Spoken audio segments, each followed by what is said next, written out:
నాకు ఈ బీదలకు సేవ చేయటం ఇష్టం అండి, ప్రార్థన చేయటం ఇష్టం.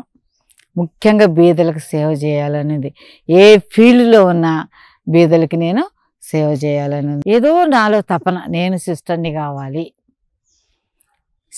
కావాలి, ఆరాధన చెయ్యాలి, అమ్మగారులు చేసినట్టు ప్రార్థన చేసుకోవాలి అన్న తపనతోటి నాకంత కష్టం అనిపించలే.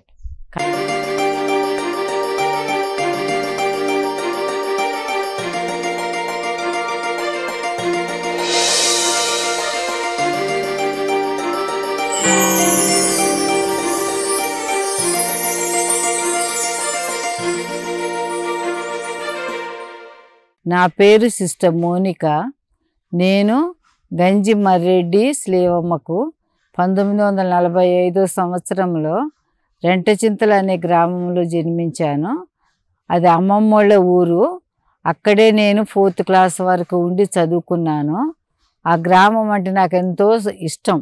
ఆ గ్రామంలో అందరూ క్యాథలిక్స్, పెద్ద గ్రామం, బజారుకి గుళ్ళున్నవి. అందరూ ప్రొద్దున సాయంత్రం గుడికి పోతారు. మా అమ్మమ్మతో ప్రతిరోజు నేను ప్రొద్దున సాయంత్రం గుడికి పోయేదాన్ని. మా బజార్లో ఒక గుడి కూడా ఉంది. ఆ చిన్న గుడిలో కూడా మేము ఎప్పుడూ ప్రార్థన చేసుకునేవాళ్ళం. నాకు ఆ ఊరంటే చాలా చాలా ఇష్టం, ఆ ప్రజలంటే చాలా ఇష్టం. మా తాతయ్య వాళ్ళ ఊరు కూడా అదే ఊరు. అందరం మేము అక్కడి నుంచే వచ్చాము, ఆ సైడ్ నుంచే వచ్చాము అన్నమాట. మా తాతయ్యని గంజి పంతులు అనేవాళ్ళు. ఆయన ఆ రోజులలోనే టీచరు, గుడ్ రైటరు, డ్రామాలు రాసేవాడు, మంచి కథలు రాసేవాడు, డ్రామాలు నేర్పించేవాడు. ఆ ఊర్లో అతడు పోతుండంటే గంజి పంతులు వస్తుండే అందరు లేసేవాళ్ళు అనమాట. అంత గౌరవం ఉండేది మా ఫ్యామిలీకి. మేము 8 మంది సంతానం, 4 ఆడపిల్లలు, 4 మగపిల్లలు. అందరం మా ఊర్లు. తర్వాత మా సొంత ఊరు వెల్మకన్న. అది చిన్న ఊరు, అంటే అందరు హైందవులు ఎక్కువ. ఆ ఊర్లో గవర్నమెంట్ స్కూల్, చిన్న స్కూల్ ఉంది, కానీ మంచి క్యాథలిక్ స్కూల్ లేదు. కాబట్టి మేము అందరం 4th క్లాస్ నుంచి ఇక్కడే చదువుకున్నాం. తమ్ముళ్ళు, చెల్లెళ్ళు, నేను అందరం కూడా ఇక్కడ గేబ్రియల్ స్కూల్లో తమ్ముళ్ళు, మేము అక్క చెల్లెను ఈ ఫాతిమా స్కూల్లో చదువుకున్నాం. ఈ ఫాతిమా స్కూల్లో వసతులు తక్కువ ఉన్నాయి, బిగినింగ్ కదా. అప్పుడు 53లో స్టార్ట్ అయింది, 54లో ఇక్కడికి వచ్చాను. ఇక్కడ ఉండే వసతులు చాలా తక్కువ ఉన్నాయి. ఇంకా బిల్డింగ్లు అవి రాలేదు, ఇంకా కొన్ని చోట్ల గుడిసెలు అవే ఉన్నాయి. కానీ క్రమశిక్షణ మాత్రం చాలా బాగుంది స్కూల్లో, బోర్డింగ్లో. మా ప్రిన్సిపాల్ ఒక ఫ్రెంచ్ లేడీ. ఆమె మంచిగా తెలుగు నేర్చుకొని మాకు రోజు క్యాటగిజం చెప్పేది తెలుగులో. క్యాటగిజం చెప్పి బైబిల్ మొత్తం మాకు వచ్చేటట్టు చేసింది. ఇంకొకటి, బోర్డింగ్లో మాకు గ్రూప్ సిస్టమ్ పెట్టి గ్రూపులుగా మమ్మల్ని విభజించి మాకు ఫస్ట్ లీడర్, సెకండ్ లీడర్ని పెట్టి మంచి క్రమశిక్షణ నేర్పించారు. అందుకని నాకెంతో ఇష్టం ఇక్కడ. ఇంకొకటి, మా ఇంట్లో మా అమ్మ నాన్నకి బీదలంటే చాలా ఇష్టం. మా నాన్న ఎవరైనా ఊర్లో బీద పిల్లలు, చదువుకున్న పిల్లలు ఉంటే వాళ్ళని ఇంటికి తీసుకొచ్చి అన్నం పెట్టి, బట్టలు ఇచ్చి, పుస్తకాలు కొనిచ్చి పెట్టేవాడు. అవన్నీ చూసినప్పుడు నాకు కూడా బీదలంటే ఎంతో ఇష్టము, ప్రేమ అనేది కలిగింది. ఈ బోర్డింగ్కి వచ్చినా కూడా చాలామంది బీద పిల్లలు ఉన్నారు. ఆ బీద పిల్లల్ని చూసి నేను కొన్నిసార్లు నా బట్టలన్నీ కూడా దానం చేసి ఒట్టి ఖాళీ పెట్టెతోటి ఇంటికి పోయేదాన్ని. ఏంటమ్మా నా అమ్మోళ్ళు అడిగినప్పుడు, మీరు చేసే పనే నేను చేస్తున్నా, నేను కూడా బీద సాధలకు సహాయం చేస్తున్నా అని చెప్పేదాన్ని. ఇంకోటి, మా కుటుంబంలో చిన్నప్పటి నుంచి కూడా మా అందరికి కూడా భక్తి ఎక్కువ. అమ్మ ముఖ్యంగా 2 పూట్ల పల్లెటూరులో కూడా గుడికి పోయేది. మేమందరం గుడికి పోయి వచ్చిన తర్వాత మళ్ళీ కుటుంబ జపం చెప్పేవాళ్ళం అందరం కూర్చొని. ఏ చిన్న కష్టం వచ్చినా కూడా దేవమాత కాడ ప్రార్థన చేసేవాళ్ళం. మా కుటుంబానికి దేవమాత అంటే చాలా భక్తి. ఒకసారి మా ఊర్లో కలరా జబ్బు వచ్చింది, ఎంతోమంది చనిపోతున్నారు. మా ఇంట్లో కూడా ఒక 2కి అంత బాగలేదు, జ్వరంతో అట్టిట ఉంటే మా అమ్మ గట్టి నమ్మకంతో దేవమాత స్వరూపం వాళ్ళ మంచం దగ్గర పెట్టి మేమందరం 3 గంటలు ప్రార్థన చేసినాం. నాకు బాగా గుర్తుంది, 3 గంటలు ప్రార్థన చేసిన తర్వాత ఇంకా జబ్బు మా ఇంట్లోకి రాకుండా పోయింది. కాబట్టి మాకు చిన్నతనం నుండి కూడా దేవమాత మీద భక్తి ఎక్కువ, జపమాలంటే భక్తి ఎక్కువ, బీదలంటే బీద సాధలంటే చాలా ఇష్టం. మా ఇంట్లో ఐకమత్యంగా ఉండేవాళ్ళం. మా అమ్మ నాన్న మా అమ్మ ఎప్పుడు తిట్టపోయేది, కొట్టపోయేది. ఎందుకంటే మేము చిన్నప్పటి నుంచి ఎక్కువ మంది ఉన్నాం కదా, కాబట్టి క్రమశిక్షణలో పెరిగినాం మేము. మాలో అంత గొడవలు గిడవలు అయ్యని ఏం లేవన్నమాట. తర్వాత 12th వరకు నేను ఇక్కడే చదువుకున్నా. చిన్నప్పటి నుంచి కూడా చాలా స్మార్ట్గా ఉండేదాన్ని, చదువులు కూడా చాలా స్మార్ట్గా ఉండేది. నాకు చాలా భక్తి అనిపించింది ఇక్కడ కూడా. ఏ పని చేసినా కూడా ముఖ్యంగా నాకు సిస్టర్లు మంచి తెల్లటి వేలు ఇట్ట వేసుకొని ఆరాధన పోయేవాళ్ళు. దివసప్రసాదం ముందర కూర్చొని జపం చెప్పుకుంటుంటే నాకు చాలా ఇష్టం అనిపించేది. నేను కూడా చాలాసార్లు ఇంటర్వెల్ టైంలో పోయి జపం చెప్పుకునేదాన్ని, ఆ సిస్టర్ జపం చెప్పుకునే కాడ. ఆ విధంగా ఉండేందుకు చిన్నప్పటి నుంచి కూడా నేను కూడా సిస్టర్ అయితే బాగుండు. నాకు అలాంటి ప్రేరేపణ చిన్నప్పటి నుంచి వచ్చింది. ఎందుకో ఏమో కానీ నేను కూడా సిస్టర్ అయితే బాగుండు అని అనుకున్నా. ఇంకొకటి, మా ఊర్లో సిస్టర్లు తేరెడిపల్లి నుంచి రోజు నడిచి వస్తారు, ఒక 4-5 కిలోమీటర్లు. తినటానికి సరైన టిఫిన్ కూడా తెచ్చుకోరు. మా అమ్మ అయితే రోజు ఆ సిస్టర్లకి టిఫిన్ చేసి పెట్టి, అన్నం చేసి పెట్టి, అన్నీ చేసి పెడితే మేము మోసుకొని పోయేవాళ్ళం. వాళ్ళు సిస్టర్లు తిని అక్కడున్న బీద పిల్లలందరినీ, కూలీస్ని, డోబీస్ పిల్లల్ని, వీళ్ళందరినీ కూడా అందరినీ పిలుచుకొచ్చి వాళ్ళకి స్నానాలు చేపించి తలలు దువ్వి కూర్చోబెట్టి బడి చెప్పేవాళ్ళు. నాకు ఆ సేవలు భలే నచ్చింది. తర్వాత ఎప్పుడు నేను హాలిడేస్కి వెళితే సిస్టర్ల కాడనే ఉండేదాన్ని. ఆ సిస్టర్ని నేను 12th అయిపోయిన తర్వాత అడిగిన, ఎట్టుంటుంది నేను కూడా సిస్టర్ అయితే అంటే నాకు ఇంకా గుర్తుంది. ఇక్కడే ఉన్నారు నా వొకేషన్ ప్రమోటరు. ఎట్టుంటుంది, చాలా బాగుంటుంది మోనిక, నువ్వు సిస్టర్గా అన్నారు. నిజంగానే చాలా బాగుంటుంది, నాకు కూడా ఇష్టం కదా అని నిజంగానే వచ్చేసిన 1962లో. 1962 12th అయిపోయింది. ఇక్కడ మా ప్రిన్సిపాల్ గారు కూడా అడుగుతున్నారు, ఎవరెవరికి ఇష్టం సిస్టర్లు కావాలంటే, ఎందుకు ఇష్టం అని అది ఇది క్వశ్చన్స్ వేసి తర్వాత మాకు స్పెషల్ ట్రీట్ పెట్టి మమ్మల్ని డైరెక్ట్ చేశారనమాట. డైరెక్ట్ చేసినప్పుడు నేను చెప్పిన, నాకు ఈ బీదలకు సేవ చేయటం ఇష్టం అండి, ప్రార్థన చేయటం ఇష్టం. ముఖ్యంగా బీదలకు సేవ చేయాలనేది, ఏ ఫీల్డ్లో ఉన్న బీదలకి నేను సేవ చేయాలని ఉందంటే, సరే నిజంగా నీకు ఇష్టమేనా అన్నారు. ఎందుకంటే నేను చదువులో చాలా స్మార్ట్గా ఉండేది, మేము చాలా రిచ్ కూడా ఆ రోజులలో. అయితే మా నాన్నకి ఇష్టం లేదు ఇట్లా పంపటం, పెద్ద పెద్ద చదువులు చదివించాలని అనుకుంటున్నాడు. కానీ నాకు మాత్రం సిస్టర్ కావాలని, చిన్నప్పటి నుంచి కూడా సిస్టర్ కావాలని ఉంది. ఇంకా వాళ్ళని వదిలిపెట్టలేకపోయినా, కానీ అది చాలా బాధాకరమైన కూడా సిస్టర్ కావాలని ఉంది. నేను జాయిన్ అవుతానని చెప్పిన సిస్టర్లు కూడా అరేంజ్ చేశారు. 1965లో నేను షెట్టుకు పోయినా. ఆ విధంగా నేను ఈ వొకేషన్ అనే ఆశతోటి పూనా నోవిషెట్కి 1965లో వెళ్ళాను. 1962లో మా క్లాస్మేట్స్ 6 నేను 7 12th స్టాండర్డ్ ముగించి నోవిషెట్కి వెళ్ళాం. అందరం చాలా ఉత్సాహంగా నోవిషెట్కి వెళ్ళాం. మంచిగా చదువుకునే వాళ్ళమే, ఫుల్ ఆఫ్ లైఫ్ మాకు. ఎక్కువ మేము కొద్దిగా ఏదన్నా ఎవరైనా అడిగితే చెప్తే ఎందుకిది ఎందుకది అని క్వశ్చన్స్ చేసేవాళ్ళం. కానీ నోవిషెట్టు పోయినప్పుడు ఎక్కడ చూసినా నిశ్శబ్దం అనిపించింది. మన ఇష్టం వచ్చినట్టు మాట్లాడేది లేదు, అడిగేది లేదు, ఏది చెప్పినా చెయ్యాలా. కానీ నేను అనుకున్న, నేను సిస్టర్ని కావాలి, ఎంత కష్టమైనా పర్వాలే, సరే నేను నోరు మూసుకుంటా, ఏం క్వశ్చన్స్ అడగను, వాళ్ళు చెప్పినట్టే చేస్తానని ఆ ఒక్క ఆశ నాలో ఉందన్నమాట. నేను సిస్టర్ని కావాలి. కాబట్టి నోవిషెట్ లైఫ్ చాలా కష్టం అనిపించింది మొదట్లో. ముఖ్యంగా డిసిప్లిన్, సైలెన్స్ ఎక్కడ పట్టిన. ఇంకొకటి బట్టలు ఉతకటం, ఏదేందో అన్ని కామన్ వర్క్స్ చేయాలి. ఆ వర్క్స్ చేయటం కూడా కష్టం అనిపించింది. పండుకుంటానికి కూడా మాకు అప్పుడు స్థలం లేదు. మేము 160 మంది నోవిషెట్లో ఉంది అప్పుడు. అన్ని ఒకేషన్స్ ఉన్నాయి మేము చదువుకున్నప్పుడు. ఎక్కువ మంది అన్ని రకాల తెలుగు వాళ్ళు ఉన్నారు, బాంబే సైడ్ నుంచి ఉన్నారు, ఆంగ్లో ఇండియన్స్ ఉన్నారు, గోవన్స్ ఉన్నారు, అందరం కలిసి 160 మంది. అంతమందికి పండుకుంటానికి ప్లేస్ లేకపోతే కిచెన్లో పండుకునే వాళ్ళము, ప్రే రూమ్ దగ్గర పండుకునే వాళ్ళము. అంత ఎక్కడ పట్టినా కూడా త్యాగం చేసుకుంటూ, అంత అడ్జస్ట్మెంట్ చేసుకుంటూ బ్రతికాం అప్పుడు. అప్పుడు ఆ విధంగా మేము ఉన్నప్పుడు మా మదర్ జనరల్ రూమ్ నుంచి వచ్చారు చూసుకుంటానికి. వచ్చి అబ్బా నా బిడ్డలు ఇంత కష్టపడుతున్నారు కదా, ప్లేస్ లేదు కదా అని. అది మేము కొన్నది మహారాజా ప్యాలెస్, శివాజీ మహారాజా ప్యాలెస్. అది దాంట్లో పెద్ద పెద్ద స్టాల్స్ ఉన్నాయన్నమాట. అప్పుడు గుర్రాలు అవన్నీ పెట్టే అని ఉన్నాయి. అయితే మా మదర్ జనరల్ వచ్చినప్పుడు డబ్బులు ఇచ్చి ఆ గుర్రాలు అవన్నీ పెట్టే స్టాల్స్ అన్నిటి మంచి డామెంటరీస్ లాగా చేసి మాకు పండుకుంటానికి వసతులు అవన్నీ కూడా కల్పించిపోయారు. దాని తర్వాత నోవిషెట్లో ఉన్నప్పుడు ఇంకొక గ్రేట్ థింగ్ జరిగింది. హోలీ ఫాదర్ వచ్చారు, వాటికన్ II. అప్పుడు మీటింగ్ జరుగుతుంది బాంబేలో. మేము అప్పుడు సెకండ్ ఇయర్ నోవిసెస్కి పోవటానికి పర్మిషన్ ఉంది. అయితే మా సెకండ్ ఇయర్ నోవిసెస్ అందరినీ కూడా ఆ వాటికన్ II మీటింగ్కి తీసుకెళ్ళారు.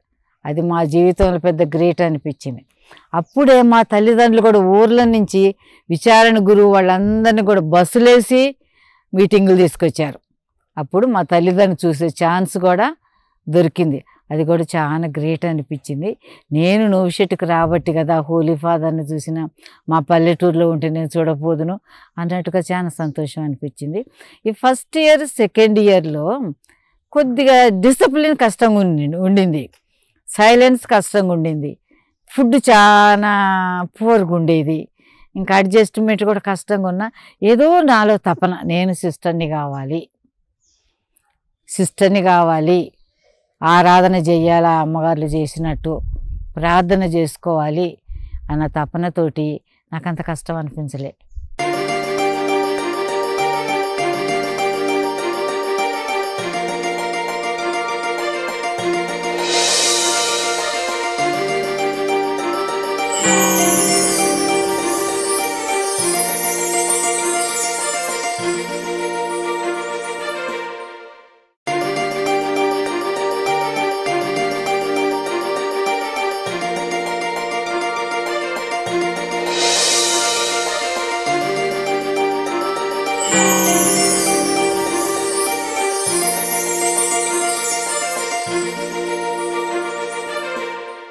కానీ నా హెల్త్ క్షీణించింది చిన్నగా.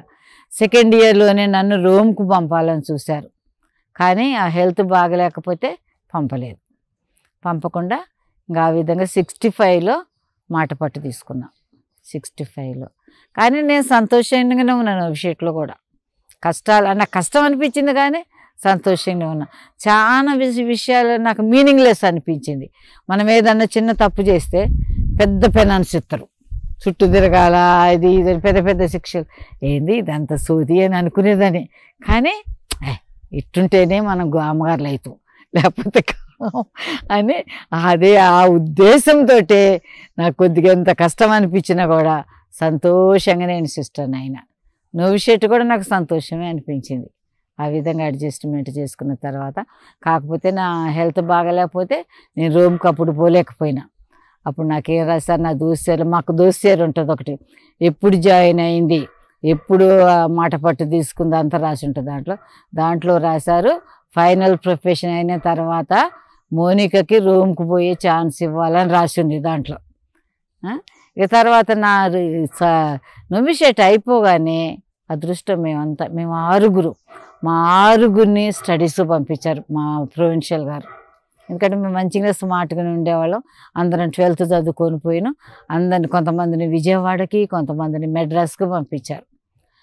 అయితే నన్ను కూడా విజయవాడ పంపించారు.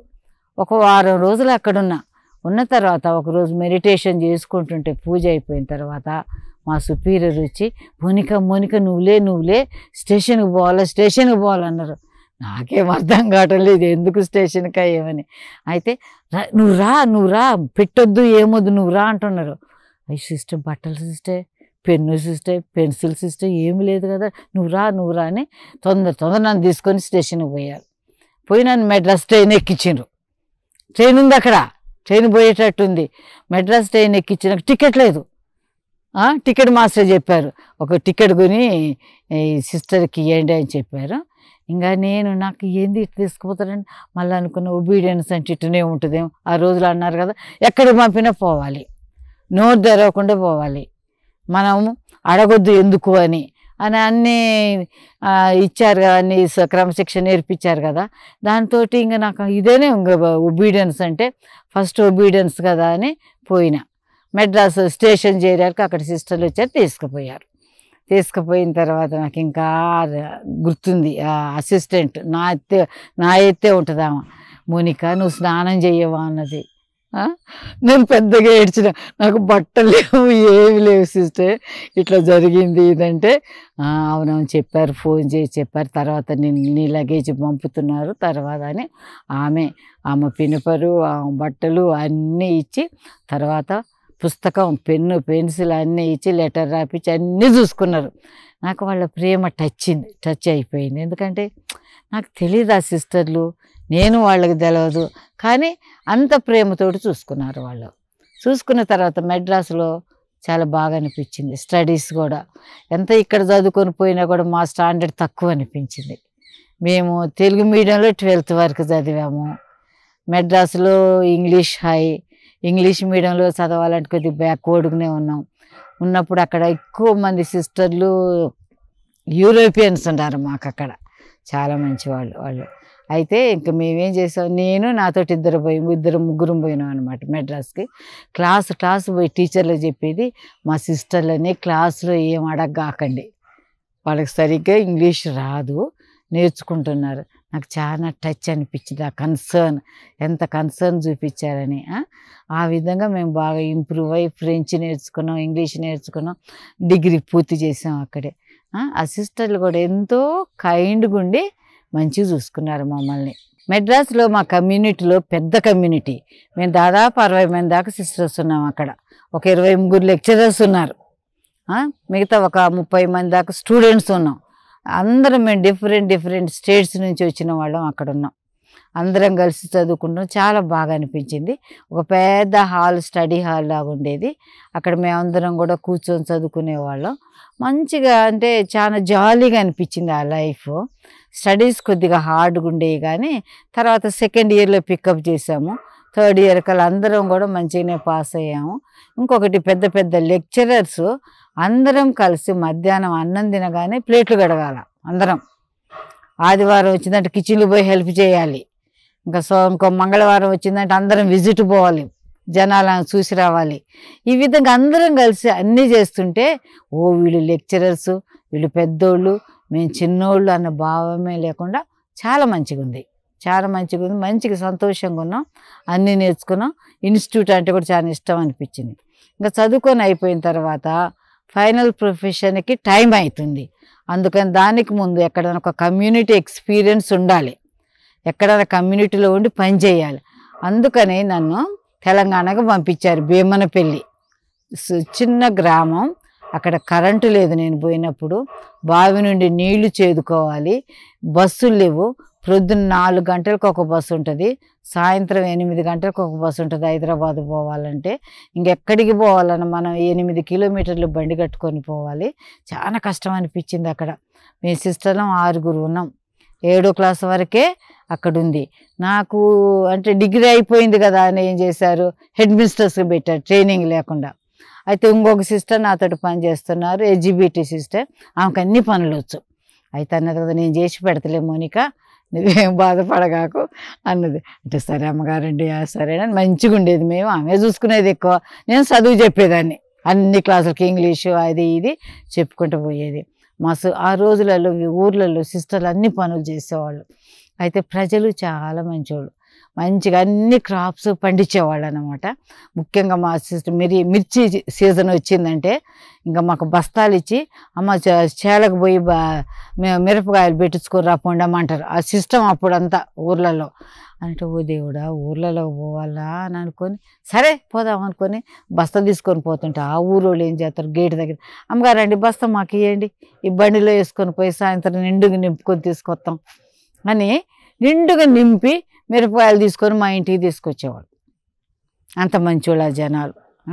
ఇంకొకటి మా సుపీరియరు బాగా, జార్జినమ్మ గారు మాకు సుపీరియర్, అప్పుడు బాగా ఊర్లో అందరి ఇళ్ళు విజిట్ చేసేది, అందరితోటి మాట్లాడేది, డ్రామాలు పాటలు అన్నీ నేర్పిస్తూ ఉండేది అనమాట. నేనే చిన్నదానైతే రోజు నన్ను తనతోటి పాటు తీసుకెళ్ళారు. నేను కూడా అన్ని ఇళ్ళు దర్శించేదాన్ని, అందరితోటి మాట్లాడేదాన్ని. ఇంకా అక్కడ అంటే ఏ వసతులు లేకపోయినా కూడా మంచిగా అనిపించింది. ప్రజలు ఏం చేసేవాళ్ళు తెలుసా, మాకు సరిగ్గా తినడానికి కూడా తిండి లేకపోతే, అమ్మో ఇట్రా ఇట్రా ఇట్రా ఇట్రాను, ఒక ముద్ద తినిపోమ్మ, ఒక ముద్ద తినిపో, అంత ప్రేమతోటి ఉండేవాళ్ళు. ఇప్పుడు కూడా నాకు ఆ ఊరంటే చాలా ఇష్టం. ఆ విధంగా 1 ఇయర్ గడిపిన అక్కడ. గడిపినప్పుడు ఒకసారి ఇన్స్పెక్షన్ వస్తే జార్జినమ్మ గారు చాలా పర్టిక్యులర్గా అన్నిటికీ ఆ ఇన్స్పెక్టర్ని అక్కడ కూర్చోబెట్టి, ఫ్యాన్లు లేవు మాకు అప్పుడు. అయితే అమ్మో ఈ విసిన కర్రతో విసురుతా ఉండు, ఆయన అన్నం తింటుంటే నాకు ఫన్నీగా అనిపించింది. ఏంది ఆ ఇన్స్పెక్టర్ అన్నం తింటుంటే నేనేందమ్మా ఇట్టు విసిరేదని నాకు చేయబుద్ధి కాలే పనిగా, చేద్దాంలే ఏం పోయిందని విసిన కర్రతో కాసేపు విసిరిపోయిన. తర్వాత నీకేం తెలియదమ్మా చదువు తప్ప, చూడు నేనేమో అక్కడ నిలబడమన్నా అంటే, ఏందంటే ఆయన తింటుంటే మనం విసిరేది అంటే, ఇంక నువ్వు చదువుకొని వచ్చినావు కదనే, సరేలే అని జార్జినమ్మ గారు అండి. ఆ విధంగా 1 ఇయర్ అయిపోయింది. 1 ఇయర్ అయిన తర్వాత ప్రొవిన్షియల్ వచ్చారు. ప్రొవిన్షియల్ విజిట్కి వచ్చినప్పుడు నెక్స్ట్ డే నేను ప్రిపరేషన్కి పోవాలా ఫైనల్ ప్రొఫెషన్కి. అయితే నేను ఎట్టెట్టున్నామంటే అంత షేర్ చేసిన, కానీ కొద్దిగా కష్టంగా అనిపిస్తుందండి ఇక్కడ. నాకెందుకో ఉండబుద్ధి కావటం లేదు. ప్రజలు మంచోళ్ళే, అందరూ మంచోళ్ళే, కానీ తిండి బాగలేదు, వసతులు లేవు, ఏమి లేవు. బస్సులు లేవండి, జీతాల కోసం నెల హైదరాబాద్ పోవాలా. బస్సు మిస్ అయితే గుడిసెలలో వండుకొని ఆ డబ్బులు సూట్ కేసులో పెట్టుకొని రావాలంటే భయం అవుతుందండి నాకు, అది ఇదని చెప్పిన సరేలే నేను నిన్ను ఫైనల్ ప్రొఫెషన్కి ప్రిపరేషన్ కోసం సుదీప్ పంపుతా అన్నారు. బెంగళూరు 1 ఇయర్ కోర్స్ ఉంది అక్కడ. అయితే సుదీప్ పంపితే నువ్వు అక్కడికి పోయి బెంగళూరులో థియాలజీ చేయమన్నారు. థియాలజీ చేయమంటే మంచిగానే ఉంటుంది కదా అని పోయిన. అక్కడ థియాలజీ చేస్తున్నా. అక్కడ కూడా ఆ డైరెక్టర్ సిస్టర్ చాలా మంచోళ్ళు, మంచిగానే చూసుకున్నారు. నేను బాగానే చదువుకునేది, మంచి మార్కులు వస్తుంటే ఆ సిస్టర్ ఏం చేశారు, స్కాలర్షిప్కి ట్రై చేశారు. నాకు హయ్యర్ స్టడీస్కి స్కాలర్షిప్ ట్రై చేస్తే 2కి స్కాలర్షిప్ వచ్చింది. అందులో ఒకరికే రూమ్కి పోయే పర్మిషన్ వచ్చింది. అప్పుడు నాకు పర్మిషన్ వచ్చింది రూమ్కి పోదామని. పోవటానికి పర్మిషన్ వస్తే ఏం చేసిన, ఇక నేను ఫైనల్ ప్రొఫెషన్ టైం అయింది కదా, టైం అయినప్పుడు ఫైనల్ ప్రొఫెషన్ చేసిన. మా ఊర్లో ఆ చిన్న పల్లెటూరులోనే ఫైనల్ ప్రొఫెషన్ పర్మిషన్ ఇచ్చారు. ఫైనల్ ప్రొఫెషన్ చేసిన తర్వాత మా విచారణ స్వామికి చాలా సంతోషం అనిపించింది. ఏమి చేశారు తెలుసు, ఇంత దేవమాత స్వరూపం బహుమతి ఇచ్చారు నాకు. నేను సిక్ అయినప్పుడు హాస్పిటల్లో 2 నెలలు ఉన్నాను. ఆ 2 నెలలు మా సుపీరియర్ నాతోటి ఉండి చాలా బాగా చూసుకున్నారు. ఈ 2 నెలలు ఉన్నప్పుడు చాలా సీరియస్గా అయ్యి 3-4 సార్లు నేను కోమాలో కూడా పోయినా. చనిపోతానని అనుకున్నారు, బ్రతకను అనుకున్నారు, కానీ మొండి బ్రతికాను. నాకు ఒకటేందో, వాళ్ళు అన్నారు, అయ్యో మోనిక రాత్రి ఇట్టయింది మోనిక నీకని చెప్తుంటే నాకు భయం అనిపించపోయేది అసలుకి. చనిపోతే చనిపోతాను, ఏముంది, నాకు ఇప్పుడు 73 సంవత్సరాలు 74 సంవత్సరాలు ఉన్నాయి కదా అనిపించింది. ఎందుకు ఒకలాంటి భయం అనేది లేదు నాకు. మరి ఇప్పుడు ఏమైనా భయం వచ్చుద్దో ఏమో, కానీ భయం అనేది లేదు, ధైర్యంగానే ఉన్నా.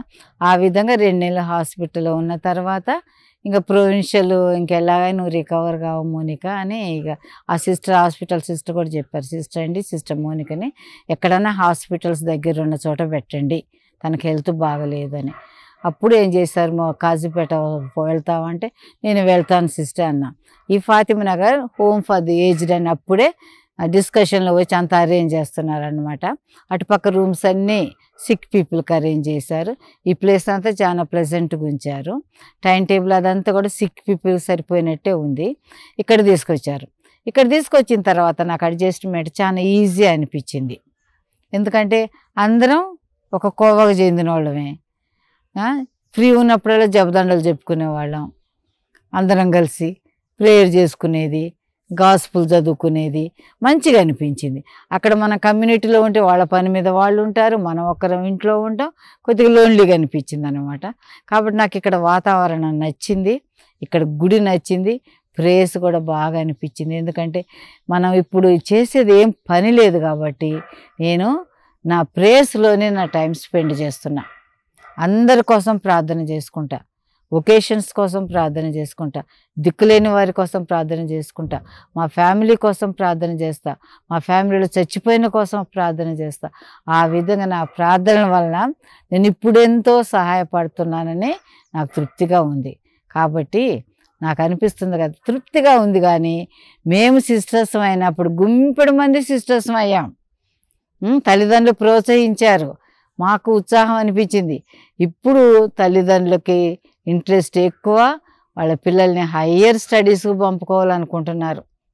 రెండవది, వాళ్ళ పిల్లలకి కూడా స్టడీస్ మీద ఇంట్రెస్ట్ కానీ రిలీజియస్ లైఫ్ మీద ఇంట్రెస్ట్ తక్కువ ఉంది, ప్రార్థనలో ఇంట్రెస్ట్ తక్కువ ఉంది.